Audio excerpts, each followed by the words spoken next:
এক ছিল গরিব কাঠুরে, নাম তার লালু। বাবা নেই, তার একার কাঁধেই সংসারের সমস্ত দায়িত্ব। সংসারে আছে শুধু তার অসুস্থ মা আর ছোট বোন কুড়ি। লালু প্রতিদিন ভোরে উঠে কুড়াল কাঁধে নিয়ে বের হয় কাঠ কাটতে। সারাদিন কষ্ট করে যে কয়টা পয়সা পায় সেই দিয়েই চলছিল তার জীবন। লালুর মা বলল, বাবা রে, তোর শরীরটা তো অনেক শুকিয়ে গেছে, একটু বিশ্রাম নে। লালু বলল, না মা, বেশি কাঠ কাটতে হবে, চাল ডাল তো প্রায় শেষ।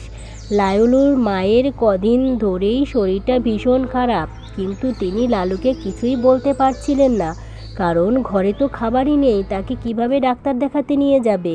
হাঁটতে হাঁটতে তিনি তো মাথা ঘুরে পড়েই গিয়েছিলেন।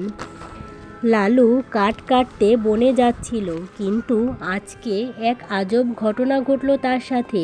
সে দেখতে পেল এক হরিণ বনের মধ্যে বসেছিল। সে কাছে যেতেই হরিণটি বলল, আমাকে বাঁচাও।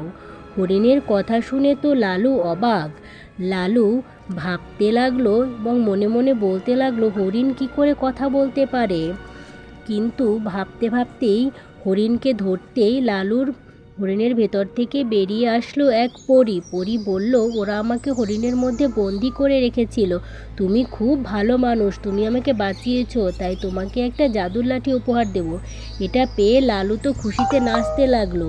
বন থেকে ফেরার পথেই লালুর সাথে দেখা হলো তার বন্ধু বলছিল, কোথা থেকে এলি লালু? লালু বলল, আজকে তার সাথে যা ঘটেছিল সব ঘটনা সে বন্ধুকে খুলে বলল। তারপরে বন্ধু শুনে তাদের দুজনার কথা শেষ হতেই তারা দুজন বাড়ির দিকে ফিরে গেল। লালু খুশিতে নাচতে নাচতে তার বোনের কাছে আসলো। তার বোনের কাছে এসে তার বোনকে সব খুলে বলল, আজকে কিভাবে সে জাদুর লাঠিটি পেল, পরী তাকে কিভাবে জাদুর লাঠি দিল। বোন শুনে বলে তো খুব খুশির খবর। লালু বলল, তাহলে আমরা এটা দিয়ে কি করতে পারি? এটা কি মায়ের কাছে ছুঁয়ে দেখব? তখন তার বোন বলল, ঠিক আছে, তাহলে এটা দেখাই যাক কি হয়। তখন লালু বলল, ঠিক আছে, তাহলে আমরা তাকে মায়ের পায়ে ছুঁয়ে দেখি কি হয়। লালু তার মায়ের গায়ে কাঠিটা ছোঁয়াতেই তার মা উঠে বসলো এবং বলল, আমার পা ভালো হয়ে গেছে, আমি তো সুস্থ হয়ে গেছি। লালু কথা শুনে লালু তো খুশিতে পাগল হয়ে গেল। লালু বাইরে যেতেই দেখা হলো তার এক দাদুর সাথে। অনেক দিন ধরেই তিনি পায়ের ব্যথায় ভুগছিলেন। লালু আসতেই জিজ্ঞেস করলেন, ও দাদু, কোথায় গেছিলে, কি করছো? তখন লালু কথা জিজ্ঞেস করতেই তার দাদু বলল, আমার তো অনেক দিন ধরেই পায়ের ব্যথা, ঠিকভাবে হাঁটতে পারছি না। তখন লালু তার জাদুর কাঠিটি তার পায়ে ছুঁয়ে দিতেই তিনি উঠে দাঁড়ালেন এবং বললেন, লালু, আমার পা তো ভালো হয়ে গেছে, আমি তো আর কোনো ব্যথাই অনুভব করছি না। কথা ভাবতে ভাবতেই লালুর বন্ধু তখন ভাবতে লাগলো কিভাবে জাদুর কাঠিটি আনা যায়। তখন তিনি বনের মধ্যে গেলেন জাদুর কাঠির খোঁজে।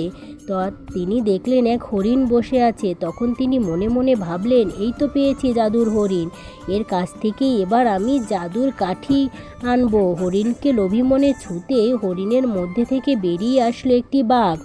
বাঘটি তাকে লাফ দিয়ে ছুঁতেই তাকে মেরে ফেললেন। ছোট্ট বন্ধুরা, তোমরা কিন্তু কখনো লোভ করো না, কারণ লোভে পাপ আর পাপেই মৃত্যু। বুঝলে তো? বিদায় বন্ধুরা।